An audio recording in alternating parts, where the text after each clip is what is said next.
Man, are we recording, KP? Like we're actually recording a podcast. Let's go. We are here, guys. Welcome to Project Mindset, the most uplifting podcast on the planet. Sorry for the delay.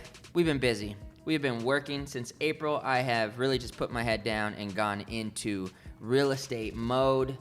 So my apologies, guys, but we are back. And we are back because of my dude, Andrew.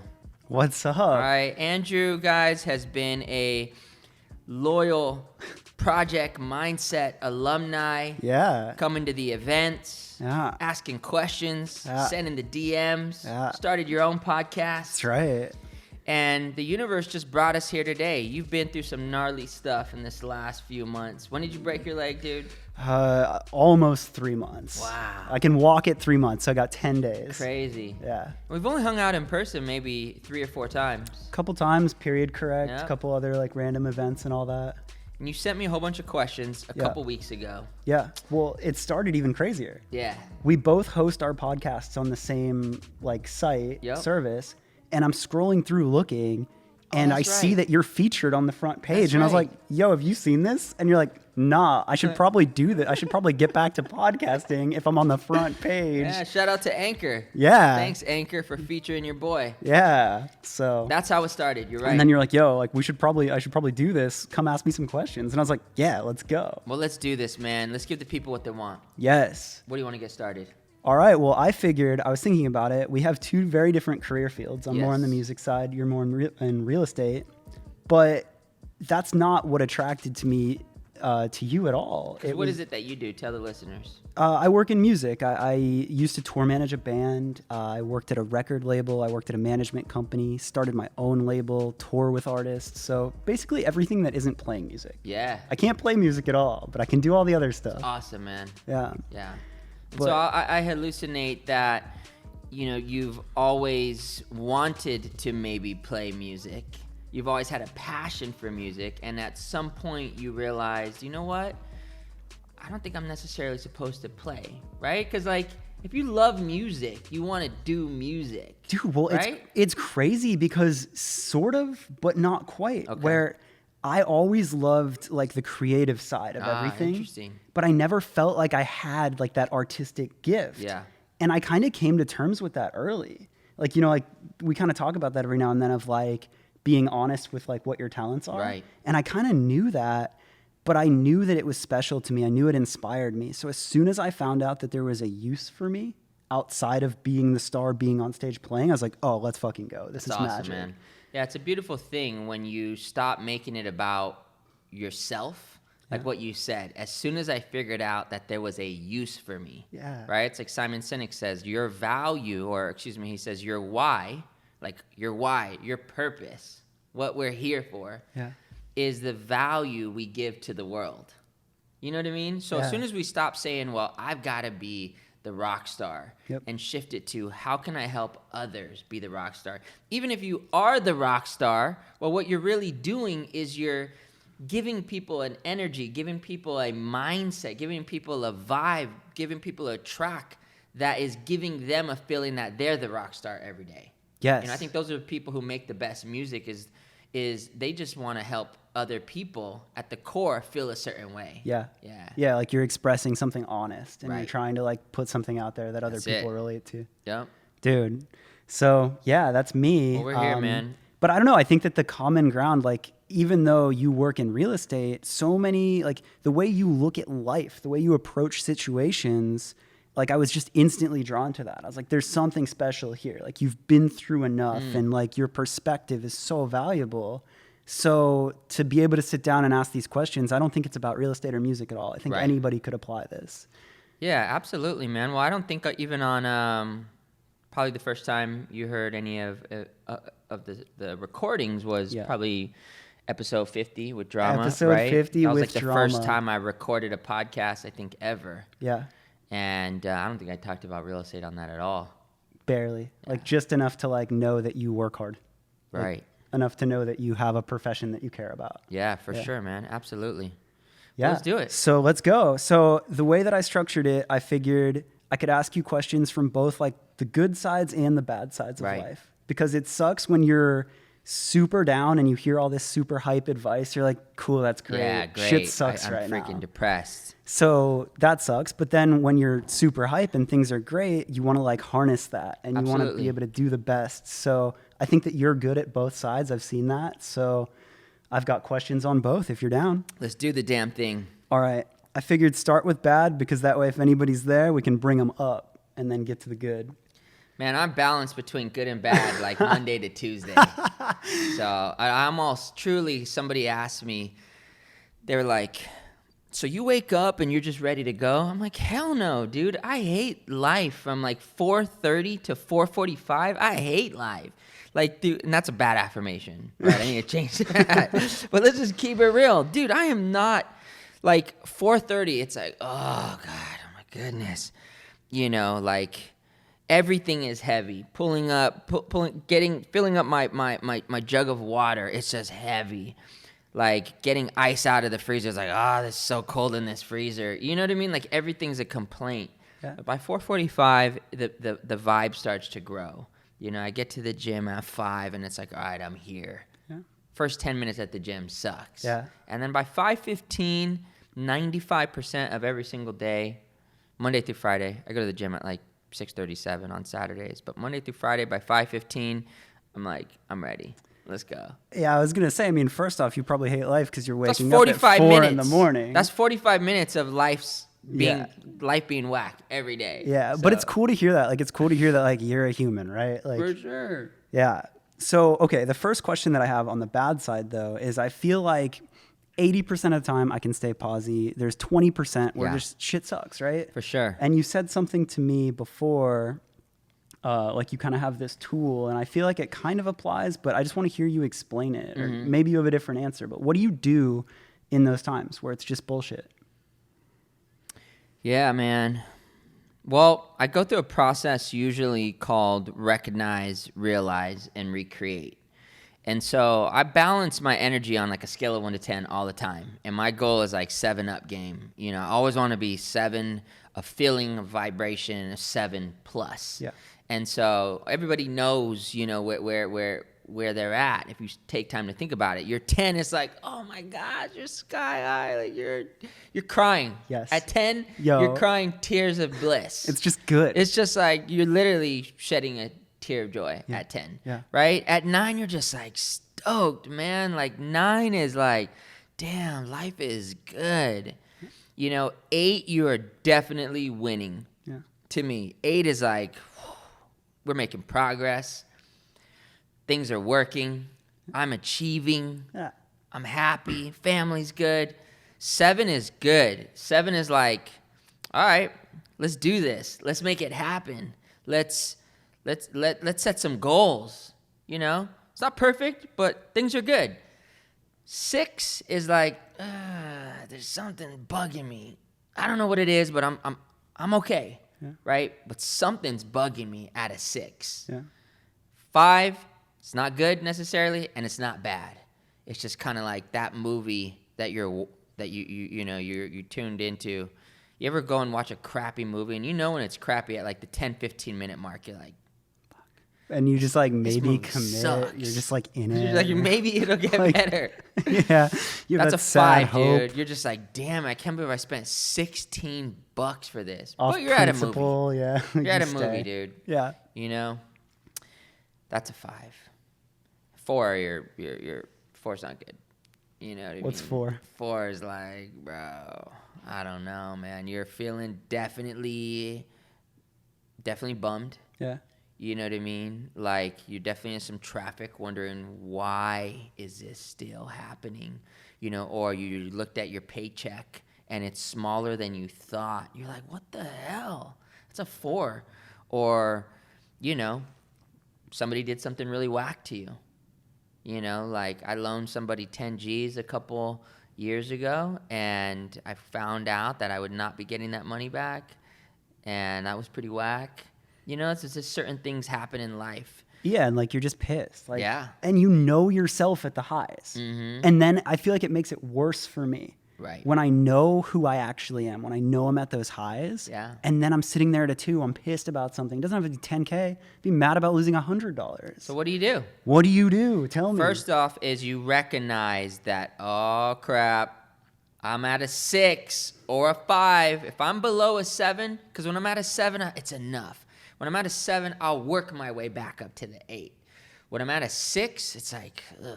But when I'm at a 5, you got to be able to catch it. So step 1 is recognize it. My meter's low. My water, my cup is on the empty side. Yeah. It's below that. That's 7. What is going on? Recognize it.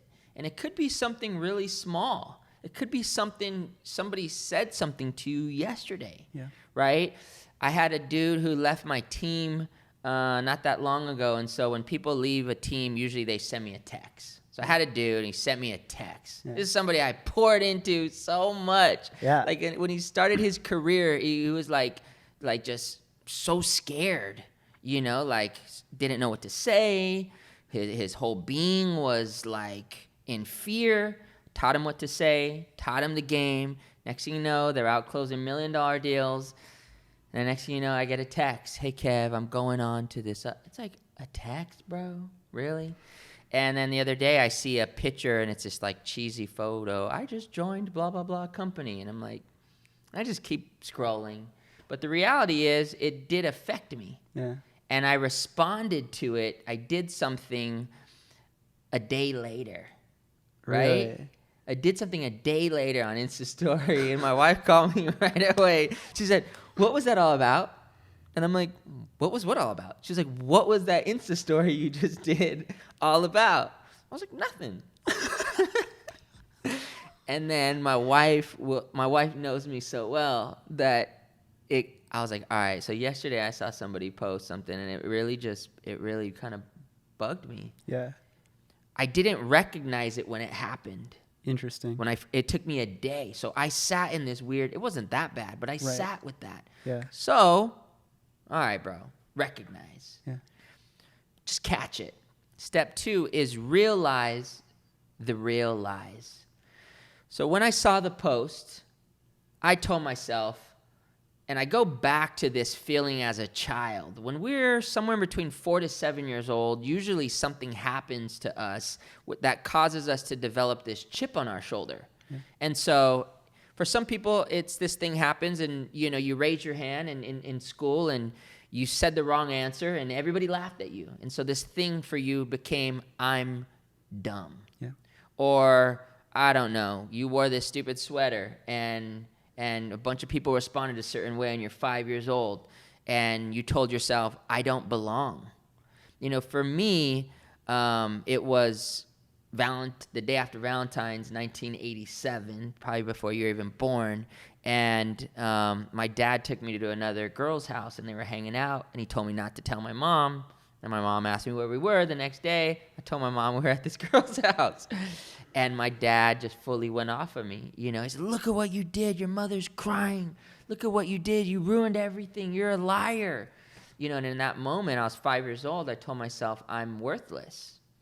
And I spent my whole life with this chip on my shoulder showing people I'm not worthless. Yeah. From my skateboarding to DJing to being young and making money to always wanting nice things. It was about covering up this 5-year-old feeling that I'm worthless. And it still comes back. So these stupid things will trigger me, right? So I see the post that the guy does of I joined blah, blah, blah company. And that 5-year-old Kev comes back. And I'm like, I'm worthless. Right, like why do you go and choose somebody else? That's the real, you got to realize the real lies. So X happens, and I respond, I'm worthless. I'm not good. This company's better than me. Blah, blah, blah, blah, blah. Yeah. Dude, the reality is I'm not as involved with my LA team as I am with my OC team. Dude is in LA. This makes sense for him to be there. This makes sense for his career, or at least he feels that way, right? And I helped him. I had an opportunity to help dude figure that out for 2 years. That's sick. Yeah. I should have called him and congratulated him. Yeah. Right? I'm not going to do that, by the way. But I am stoked for him, I guess. But You have to realize the real lies. Yeah. And that is a lie that I told myself, that I'm not this, I'm not that, blah, blah, blah, blah, blah, blah, blah. Yeah. Right? And you got to recognize that's not real. That's a make-believe story in my own head, and it was eating me alive. So step 3, once I can separate reality, dude's making his decision, I'm a good human being, and I did my best to help him in the time that I had. Okay, great. Step 3 is recreate, right? How do we want to recreate this feeling, this emotion? And I have to recreate that. And I do that with affirmations. I'm a great coach. That just blew my mind right there. That's how you recreate. I recreate with affirmations. Bro. I am a great coach. I am doing the best that I can. I'm here to help. I'm thankful for the opportunity I'm given to coach people. I understand I'm not going to be someone's coach forever. I'm grateful for the time that I have. I'm grateful for the time that I had to coach this person. And it takes time, it takes work, but that's the process. You just blew my mind, because I remember you talking about I'm here all day, guys. Let's go. No, seriously, because I love that. I've heard you talk about that, but what I'm so excited about sitting down is just the real life application. Right. You hear these things and you're all hyped for an hour and you're like, I'm going to go do this. And then it's you get that extra shitty thing happen in your day. And you don't understand. Dude, this is worse for me. Sometimes it's so fake. Yes. Right? I'm in the car with my wife. She's driving, which is rare, by the way. But when you're driving, you have access to roll all the windows up, all the windows down, right? I got my window halfway down. You know what I mean? Because I feel like experiencing breeze. And wifey rolls my window up. What, dude? All of a sudden, dude, what? My wife's taking so much control. She's trying to do everything. I don't get to have any freedom. What are you tripping on? Yeah. Tripping. We say that now, and it sounds insane. But in that moment, it's so real. And then it sparks something.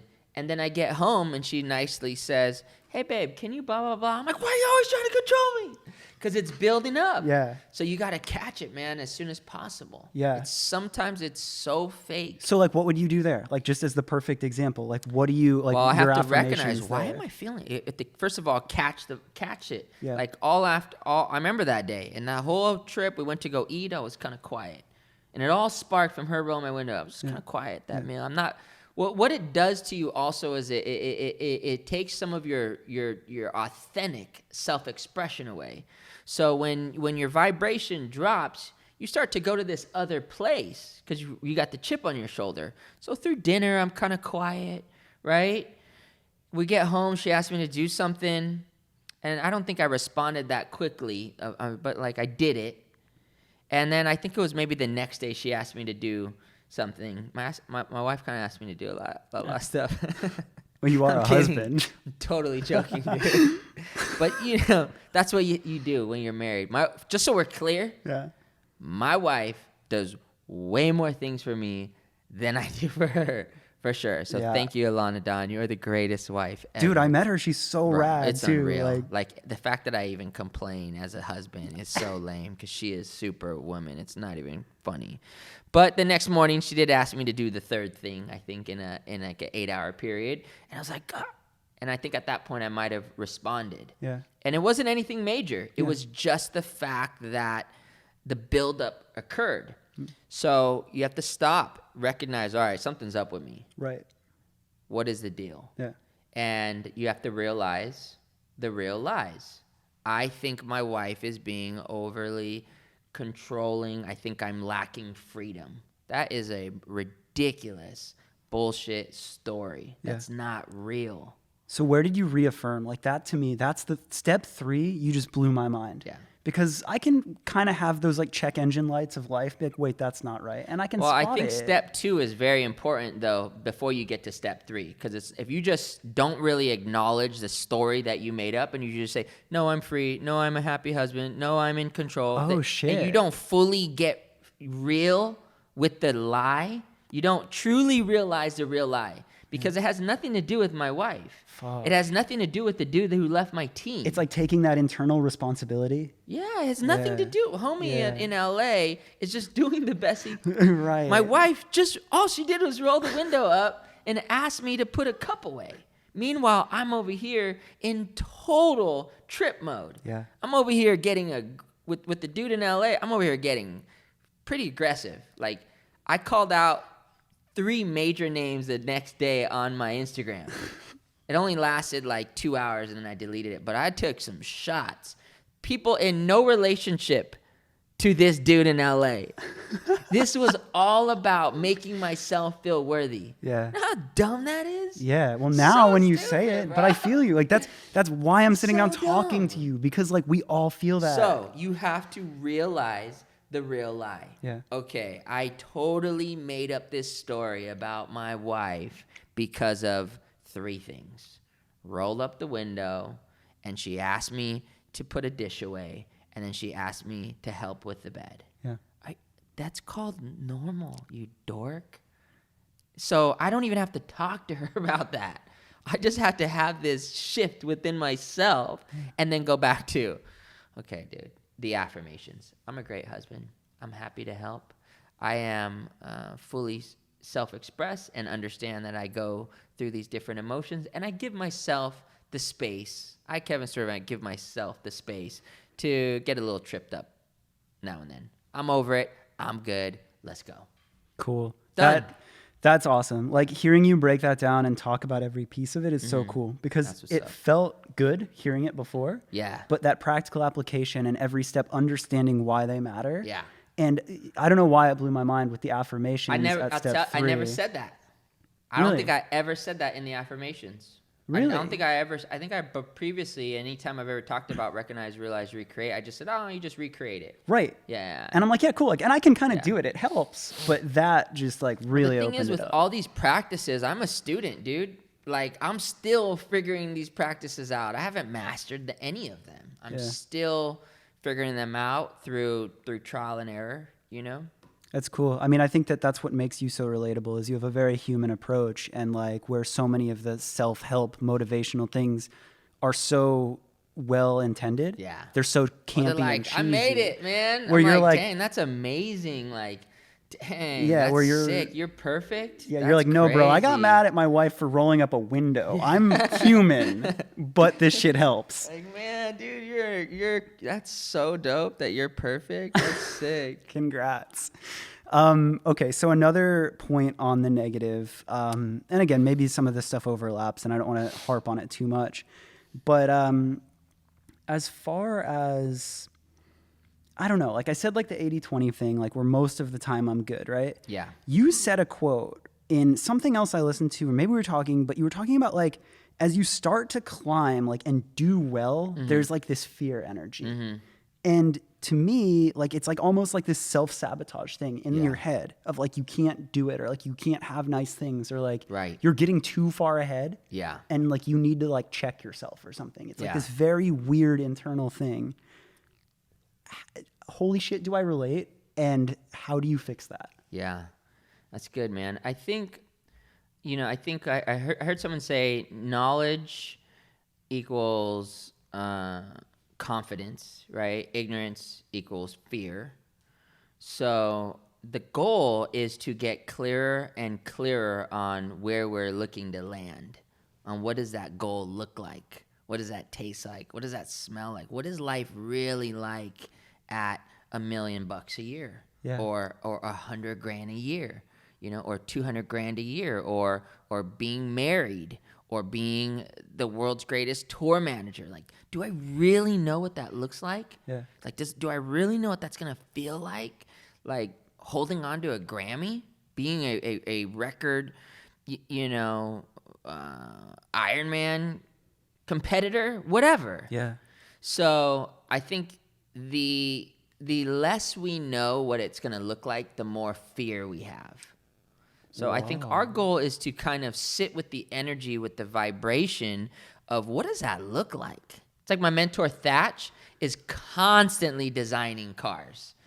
Dude is constant, and he'll send me them. Yo, bro, what do you think about with this stitching? Yeah. Like, sick, dude. I love it's like it. You're like, he has so many dope cars. Dude. Or he said, and for me, it's about architecture. Yeah. And 5 years before I was selling $5 million homes, I was walking in $5 million homes. I was reading, looking at the magazines. I was studying the architecture.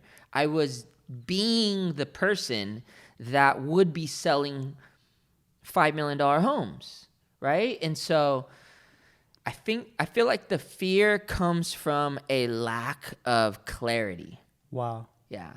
Yeah, like I kind of get that, because if you're starting to accomplish these things and things are starting to feel good, but you yourself don't know what those next steps look like, and you're not comfortable with who you're about to be if you succeed, then you're going to self-sabotage it. Absolutely. That's crazy. Again, yeah, you got to be ready for it. You know what I mean? You got to like I feel like right now I'm absolutely ready for the next level in my life as a father, in my finances, in my career, right? Like I'm ready for that next opportunity. You know, when the opportunity to go on a $35 million listing appointment came up, I was ready to do that. That's a perfect example, because for you, you're extremely confident and good at what you do in real estate. However, most of the time, what bracket are you selling in? My average sales price is around $3 million. Which is sick. Yeah, and to so many people, you'd be like, damn. But 35 million is 10 times that. Yeah, dude. So and like, I'd never sold anything on paper. I had listed things for 22 million. It didn't sell. Super sick house in Hollywood. I had a listing in Dana Point once for 15 million. My highest close sale was 11.4 million or 11.3 million. So, to really engage at this level was like monumental. And I can imagine that, like, what I'm talking about, that fear energy, like I would absolutely assume you'd feel that. Yeah. So you saying, like, I was so ready, dude. And is that ready. Because you just put yourself visualizing it, telling myself the affirmation over and over. I, Kevion Stirdivant, am a luxury masterpiece trophy real estate closer. I, Kevion Stirdivant, am comfortable and confident listing and selling homes above $30 million. I, Kevion Stirdivant, am comfortable and confident sitting with owners of $30 million plus homes. Like over and over and over and over. Dude, I would say these to this day. Anything where I'm feeling a feeling of inadequacy, I have to create an affirmation to battle that. And I had a fear of listings above 30 million. Yeah. And I specifically wanted to list something that was modern like this. Yeah. You know what I mean? And what's crazy is I only made one phone call. It wasn't like I started a whole marketing campaign. It wasn't like I created a luxury website. It's not like I send out 20,000 mailers to find this opportunity. I said the affirmation first, and I took zero action besides the affirmation. Yeah. So I want everybody to consider the affirmation in itself is a practice where you are shifting your inner being, and that in itself is the action. Can I ask you a energy question is the on that? action. I have a question on that, though, because, and I think I could assume what you might say, but okay, so you're saying these affirmations, right? You're saying it in your head. It's not tangible yet, but you just said, in what you were saying to me about that fear energy and like being willing to have it and being able, like, more comfortable, you could even maybe practice those affirmations where it's like, okay, I'm comfortable selling $30 million houses. How do I get comfortable? I'm familiar with 30 million. 30 million, yeah. Yeah. So, like, I would assume that if you have an affirmation that you're saying, if you don't believe yourself, you could even check that. And I usually don't believe myself in the beginning. So then what do you do? It's tuning a piano. It's over and over. It's whatever you're telling yourself the most. Yeah. So if I say, I, Kevion Stirdivant, am comfortable and confident and inspired, ready, willing, and able to list and sell homes over $30 million. But then the other subconscious affirmation is, no, you're not. You're full of shit. No, you're not. You're full of shit. That. No, How do you remedy that? Bro, it is a battle in my own mind all the time. So you still I feel can do it. this. No, you can't. Yeah. I can do this. No, you can't. Yeah. So which one's stronger? Which one's stronger? I need to say it more so that it becomes stronger. Oh, wow. Yeah. So and then so it it's becomes not, like my numbers. affirmations aren't real when I'm saying them. That's why I'm saying them. They're not things I already know. I don't need to say the affirmation of I'm a great father. Do you know why? Because I'm a Whoa. great father, bro. You know I don't that. need to say that affirmation. I'm an Holy amazing shit. father. Holy shit. So the affirmations, like that's the first step. That's the practice. That's getting there. That's Now there's things that I building need it. to do to be a better father. So have I mastered having both my phones off when I walk in the front door? Nope.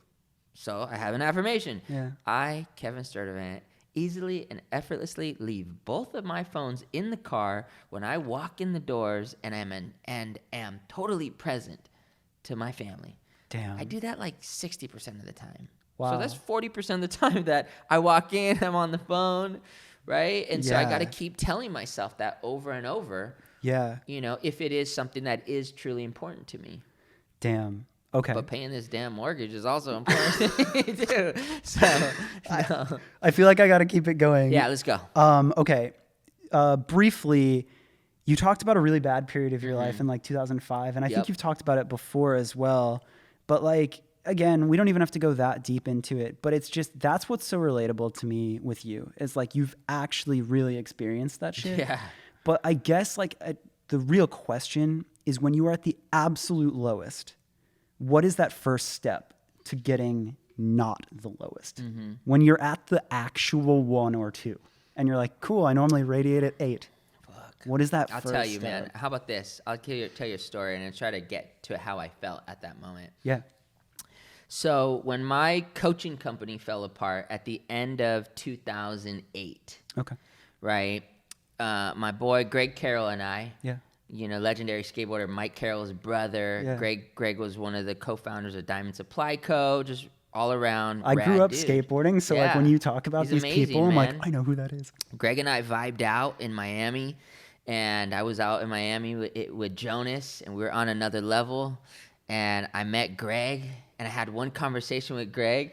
Jonas would tell the story. He's like, "Bro, when you came back and told me about this Greg guy, you acted like you had just met Jesus. Like, Greg was just so rad. He is so rad."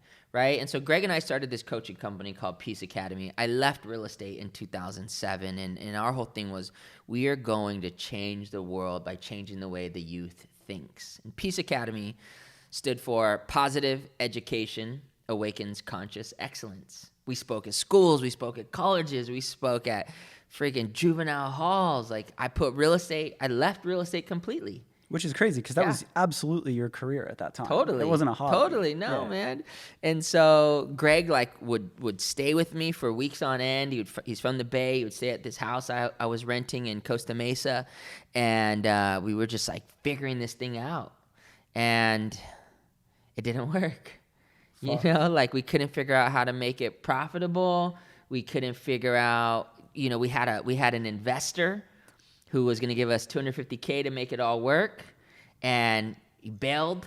It was the recession was starting too. So, and like to paint that picture, like I think the important thing that blows my mind with that is you were very successful by that time. It's not like this was your first startup idea. So to drop your career, right, to have an investor, to have like a very credible person, and have it fail, like that's crazy to me.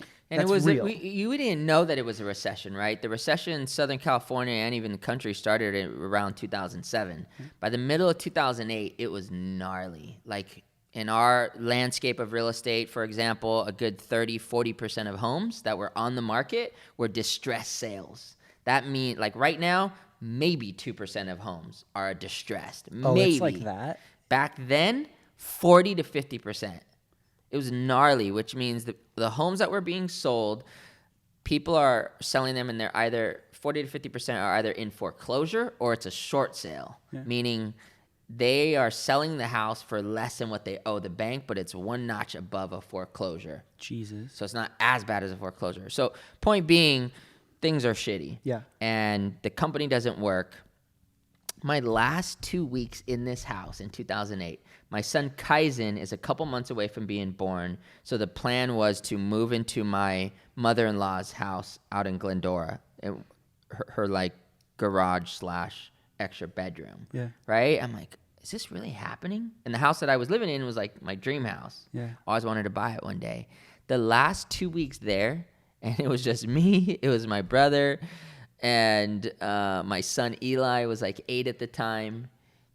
To this day, not to this day, but until like maybe a year ago, I think is when he realized it. But he thought that the last 2 weeks there, we were truly pretending to be Indians because we did not have electricity and we did not have hot water. And we were just vibing. We're like, we gave this company, we didn't even care. It's like we gave this thing our best shot. Like, damn. And we literally just crashed in the house without hot water or electricity. That's insane. When I packed up the last bit of things into the U-Haul to take to my mother-in-law's house, I was like, let me check the mail. I literally packed everything. We got in the car. I was like, let me check the mail one more time. Checked the mail, and there was some random check in there for $380. Dude, I started crying. Like, I literally started bawling my eyes out because of gratitude. Okay, it was a good. Yeah. At that moment, $380 was like, and I think that's the answer, is you have to go back to gratitude. Whoa. You have to find anything. There's always something to be grateful for. You know what's crazy is you said that. You're like, I checked the mail and I got that check. And like, genuinely, I'm sitting here looking at you, hearing it. And I wasn't sure if that was tears because it was insulting that you had gone from like making so much to getting a check. And the fact, like you just said it was gratitude. You have to go back to gratitude. If you're going to get to the next level, you have to be stoked about where you're at. And if where you're at is in a trash can, well, at least the trash can is not on fire. You know what I mean? Yeah. Like if you're in prison, well, at least you get to work out. Yeah. You know what I mean? And so I think part of the ability to fly, you know what I mean? You got to have wings. For me, the only reason why I'm flying now is because I developed wings in the struggle. A lot of times people are trying to find a way out of their struggle. Yeah. They're trying to get a loan from somebody to get out of their struggle. They're trying to take a pill to get out of their struggle. Yeah. I hit my struggle dead on. And in the struggle is where I developed the wings to fly. Dude. So, you know, if you're going through a struggle, just know, like, you are developing strength. Don't try to fix it. Sit with it. Be with the struggle. Yeah, it sucks, but this is a good thing. I literally, like, I feel that so deeply right now, like broken leg, like an adult trying to function. And like, you know, like I'm single right now. Like I don't even have a girlfriend to be like, yo, babe, help me. Like, so like I can't do basic shit. Yeah, dude. And it really breaks you down. Oh, bro. In that season, I had 2 people who did try to help me out a little bit. Like my best friend was a freaking icon. Yeah. Right. And I didn't want to ask him, but I asked him in the beginning of that year. I think he loaned me like 10 G's. It's really embarrassing to ask your best friend, especially when a couple years before that, we're balling out together. Totally. You know what I mean? Yeah. And he helped me, of course, paid him back, exhausted that money. Yeah. And then my mom met this amazing dude. Yeah. I think he was only around for 3 months before I was like, dude, could you help me? Yeah. And I had to get help. But looking back, it was like, shit. After I had borrowed from Jay and after I had borrowed from my stepdad, there was literally nobody else. And that money went quick, right? Like I borrowed family. And it was gone. Yeah. And now I'm struggling again. What do? You got to just do what you can with what you've got. And so for us, it was getting out of this house and moving to my mother-in-law's house and trying to figure stuff out again. I didn't even have a car, dude.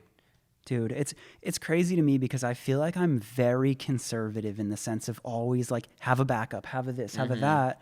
But sometimes real life doesn't let you have that. Yeah. And it's so scary. But then like just if you really have that ability and you can make something out of nothing and have that gratitude for anything, it can bring you back. 100%. You've got to get grateful for the level that you're at in order to get to the next one. That's huge. Yeah.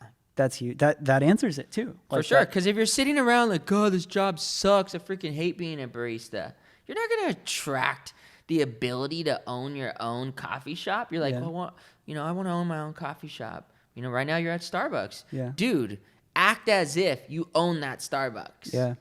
You know what I mean? You're the janitor. Dude. Like, act as if You own the building that you're cleaning. Yeah. You have to get your energy to the level of where you ultimately want to go. So you got to visualize your goal and match your energy to that goal. I have to pay you a compliment too, because I like the leg thing, that's been its own challenge. But even like just moving to LA for me was really hard. And like everybody will say that, and like everybody struggles with it in their own ways. But I started to reverse engineer, where I was like, okay, like who are some of the people that I look up to and what do they do? And I would just like be like, okay, well, I can't ball and I can't drive this car and I can't go to this thing or buy this food or whatever. But like I can be healthy. I can go to the gym. I can be in shape. And like I kind of started to look at like examples of things that I could emulate and like strive towards.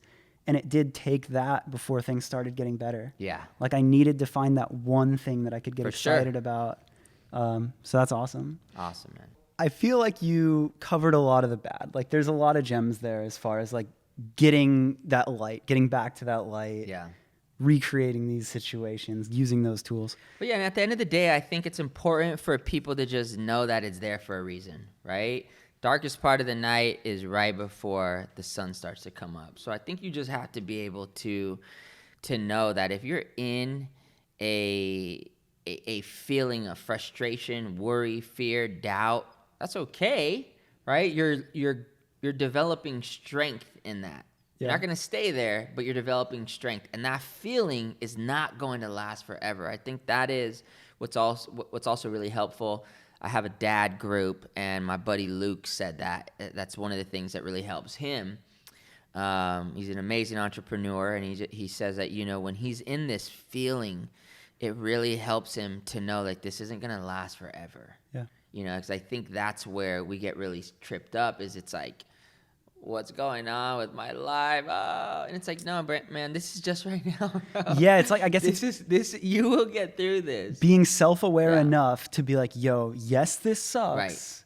But just having that knowledge and that confidence of like, I've been here before and it does get better. Well, it's in those moments that people do gnarly things. It's in those moments that people contemplate and they start to explore doing something really bad, or they feel like they need to medicate. Or, I'm 3.5 years sober. When these feelings of raging again come back, it's not easy, dude. It is not easy. I just have to tell myself this is the devil. This is it's a feeling that comes over me. I don't know where it comes from. I honestly have not done AA or things like that. I just one day made a decision to be sober, and when the feeling comes in, what helps me not drink, what helps me not engage in the stuff I was doing before, it's just knowing this is gonna pass. Let me just get through this feeling. You know what I mean? So that's really helpful, I think, is to just know that this is a moment.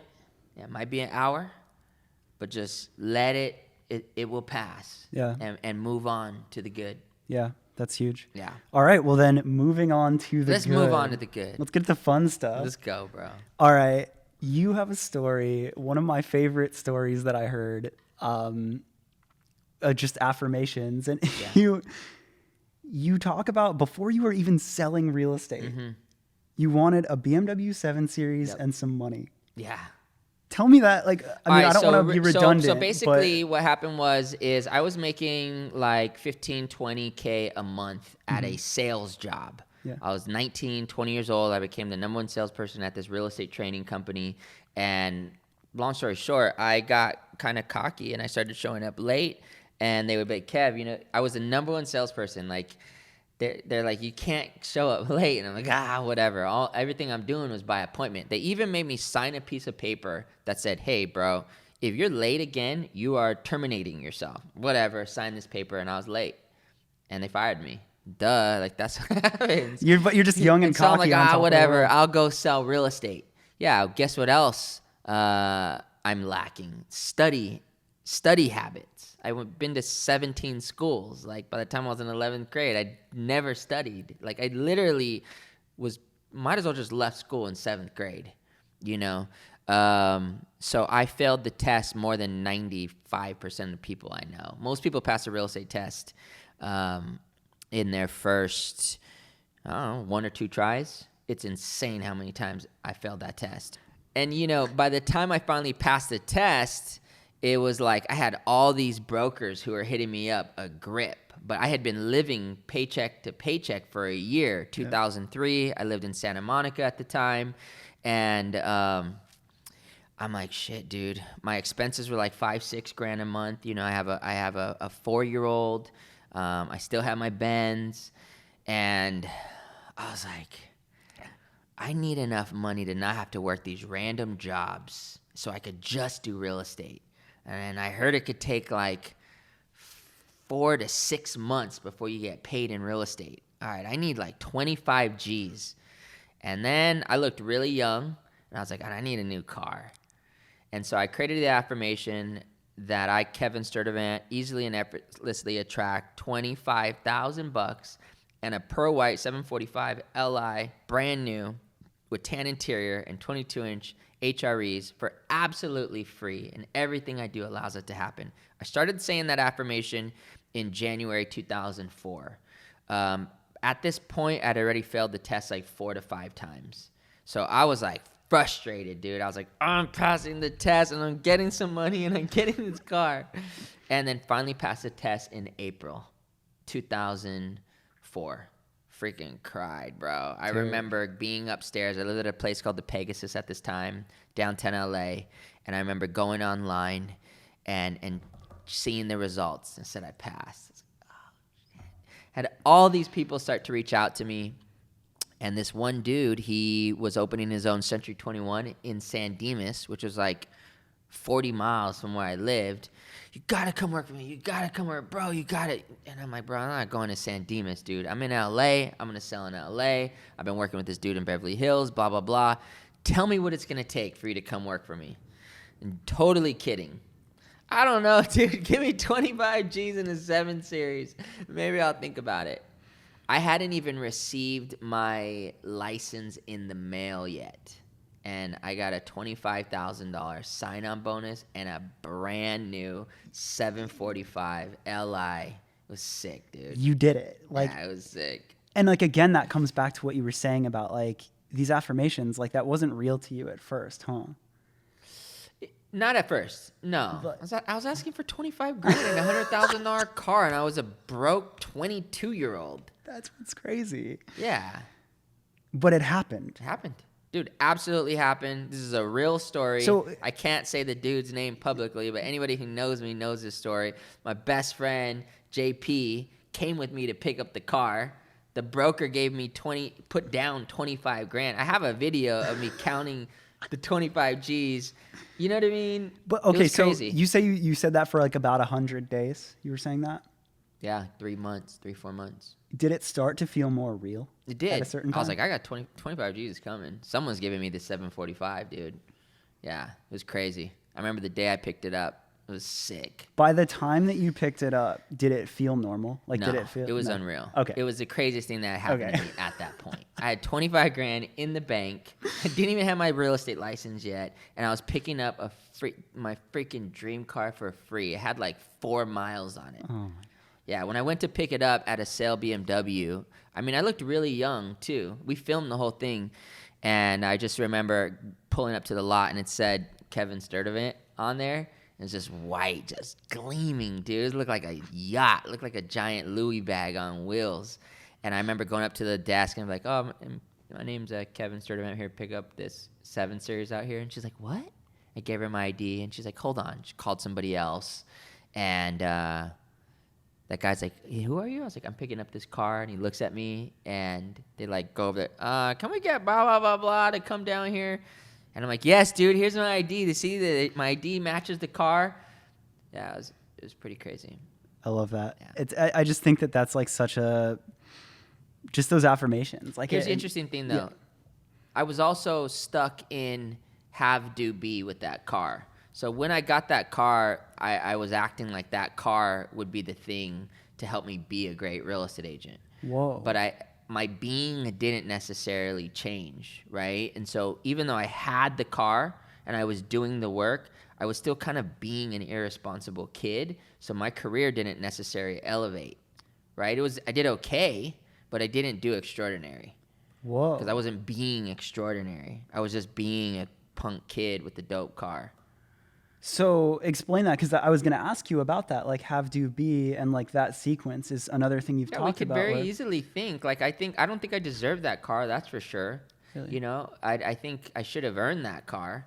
And so, you know, because I got it, I think it actually messed with my ego a bit, and I started to act like I already had it.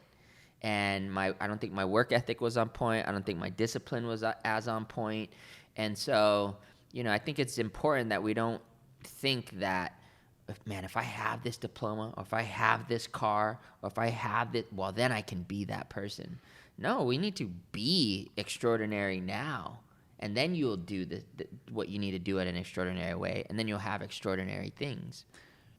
That's so crazy to me, because like that story was so motivating, and just this thing of like, oh, like affirmations, like that's so cool. And it is. Right. But I've never heard you talk about that side of that, where you're like, yo, yeah, cool, that happened. It was absolutely insane. I loved it, but it kind of fucked me up. Well, I had an extraordinary car, but an average way of being.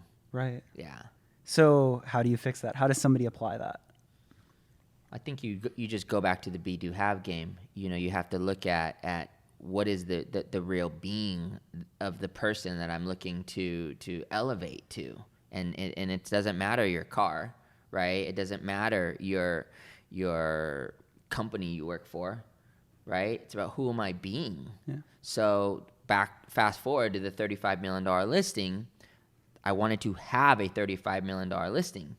So I started to go back to my old ways, and I think, well, what do I need to have to get the $35 million listing? Yeah. And so I'm like, well, I better have a website that shows that I sell luxury real estate, blah, blah, blah. I better have a different way of dressing. I can't be casual, Kev. I should go back to like the 3-piece suit guy. And so I literally was changing my website just for this appointment. And I was going to wear like a 3-piece suit to this appointment. And I was going to bring this gnarly book. KP and Abstracts were helping me with this crazy book. And I realized what I was doing. I was doing have, do, be. Well, if I have the gnarly book, have the gnarly website, have the 3-piece suit, well, then I will match and I'll be a $35 million, right? And I scratched all that. We scratched making a luxury website. We scratched making a book just for the appointment. Made the book later.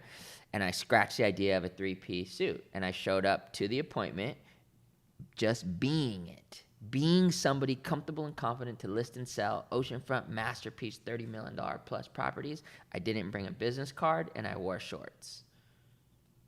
Wow. That was sick. But that beingness was real. I guess it worked. I have a property listed. I need to now manifest. I, Kevion Stirdivant, list and sell. It's time to sell the listing. We now have it. So if anybody who's listening to this, if you haven't seen 58 North Lasenda, people, whether you're capable of it or not, stop what you're doing and Google 58 North Lasenda. Lasenda, 2 words. Just do yourself that favor. It's the most incredible house on the West Coast, period, end of story. I'm not even playing. Damn. It really is. Damn. Okay, I think you said that part well, right? Yeah.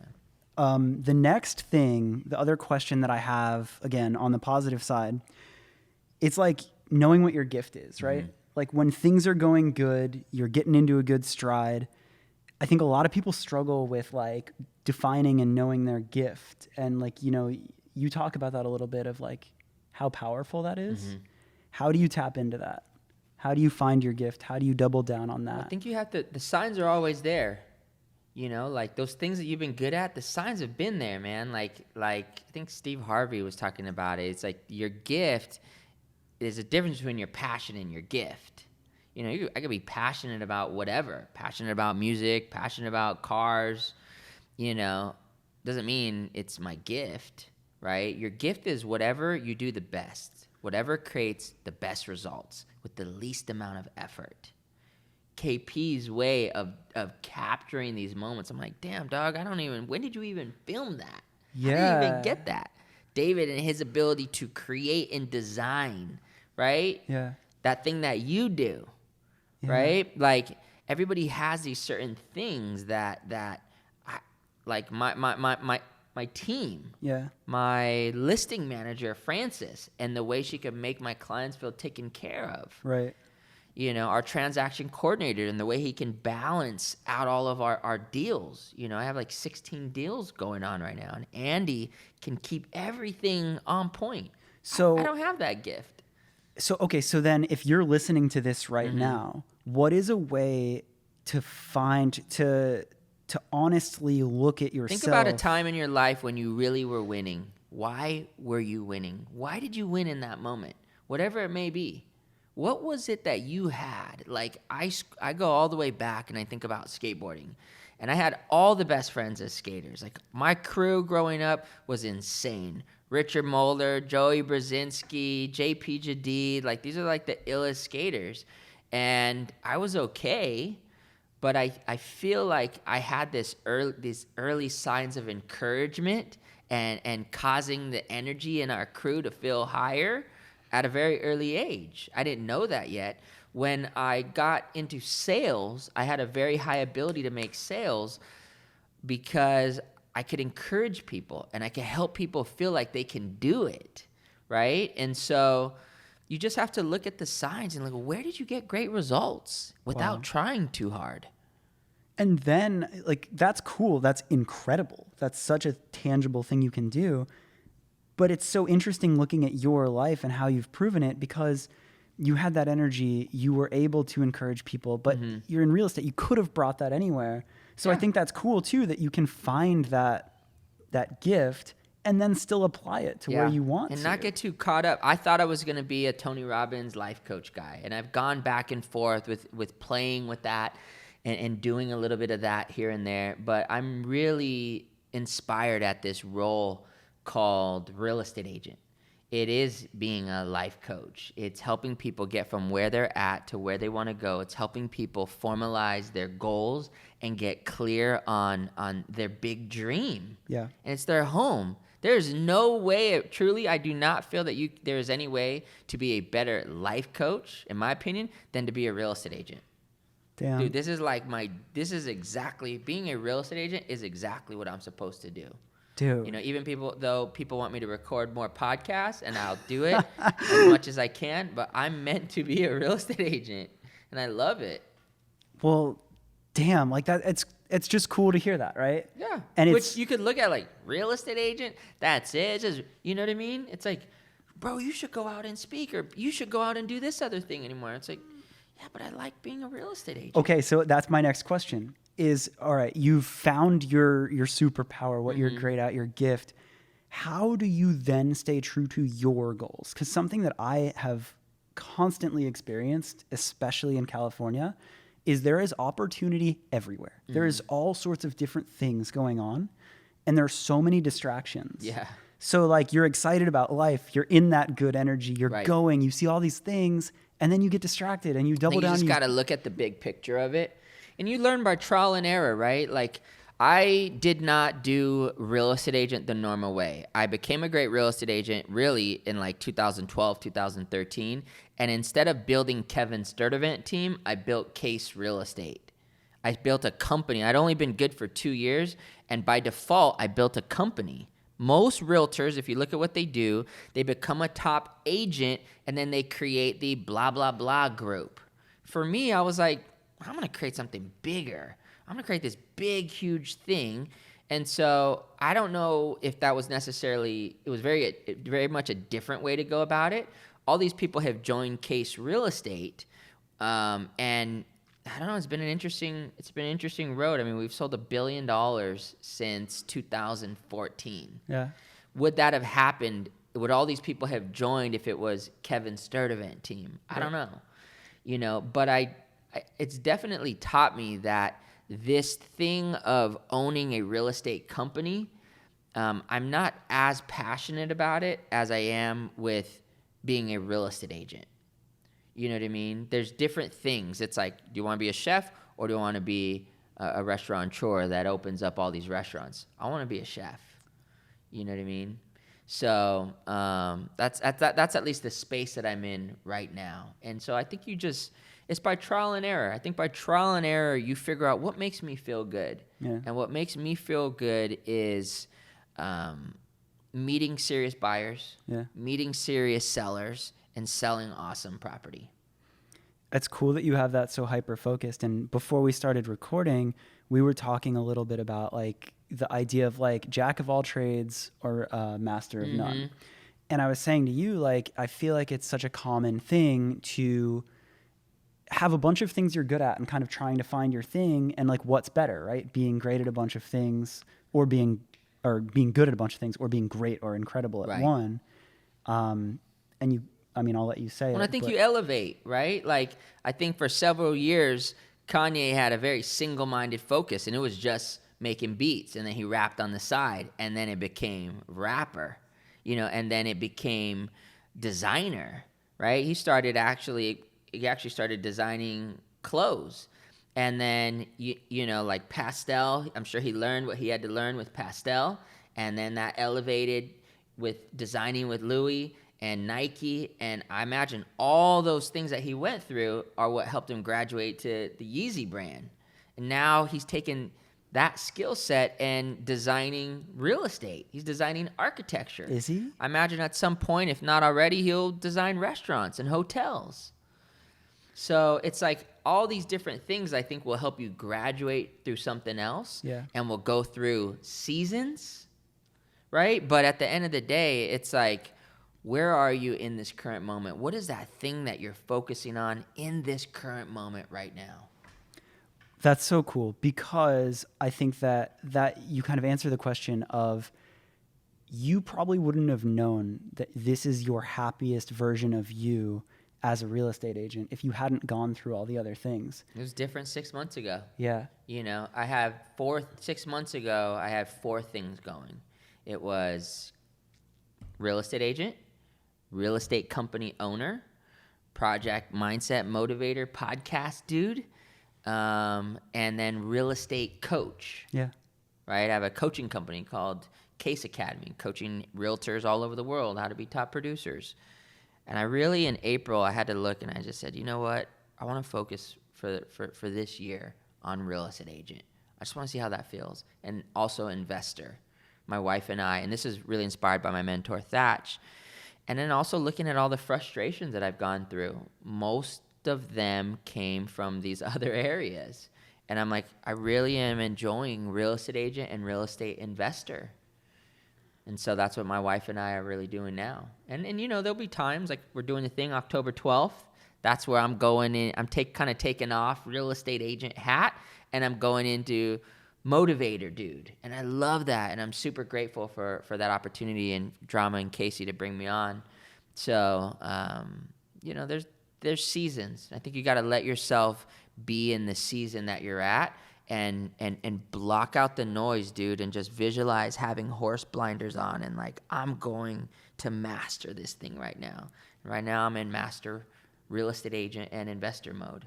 It's really cool to hear that from this side, because I view that you're able to do all the things that I've watched you do well. Mm-hmm. And I struggle with that too, right? I'll have 4 or 5 things on my plate and I'll feel like I'm fucking up by not doing all of them. But hearing you say like, cool, blinders right now on this, it doesn't mean that's forever. Right. But like that focus, and I feel it with you, that energy, and you're killing it. Thank so you. It's cool and encouraging to hear that. And I know I can apply that to my own stuff too. Yeah, absolutely. All right. Last question. This one encompasses, I don't know, like there's just, I don't know what the answer is, but there's just something about you. And I don't know if you can answer this. There is a certain energy that you have. Mm-hmm. Everything you've been through, the goods, the bads, whatever you're applying, if it's project mindset, if it's real estate, literally you got here today, like you walk in the room, there's just this energy. It's fun, it's light, it's inspiring. Like it's not tangible, but there's just something there. Where does that come from? I don't know. KP, you're with me every day. Where does that come from, dude? Shout out to Juju Bar. You know what, man? I think I've been through hell and back. You know what I mean? Like, I have been through some serious stuff, from losing my best friend to losing my dad to going broke to battling drugs and alcohol to having people steal from me. And it's like, when you think you're going to die and you don't, you really start thinking about how you want to live. I think that's what it is for me. Like, I'm going to do this how I want to do it. I want to have fun. You know, like, sometimes I will be in a meeting to sell someone's house, and the person is just so serious and gnarly. And I will say the most random thing you could possibly, I will say exactly what's on my mind. And either that will crack a smile or I'm getting kicked out of the house. But I will really do and say what's on my mind. And if somebody doesn't like me for being who I am, then we're not a fit. It's all good. I'm not trying to change, at this point in my life, I'm not trying to change the way I am for a deal. Like, there's no deal in the world that's going to make me not be able to be authentic. And so it's just who I am. And I want to live my life in a way that most of all shows my kids that you can be yourself. That's like the main thing for me. I want my children to be fully self-expressed. Wow. Yeah. That's crazy. That's crazy to hear where that motivation comes from. 100%. I never want my kids to not be able to be themselves. And so they need to see dad having fun. Damn. That's incredible. That's what's up, man. Thank you for doing this. For sure, bro. This was really helpful. Awesome, man. Yeah. Well, thank you guys for listening. Shout out to my dude, Andrew, bringing us back. We are here, guys. Final weekend in this masterpiece, Legendary Crib, 487 Broadway. We talk goals. We talk life. I'm not sure what episode this is, but we'll do our best to keep them coming. We out.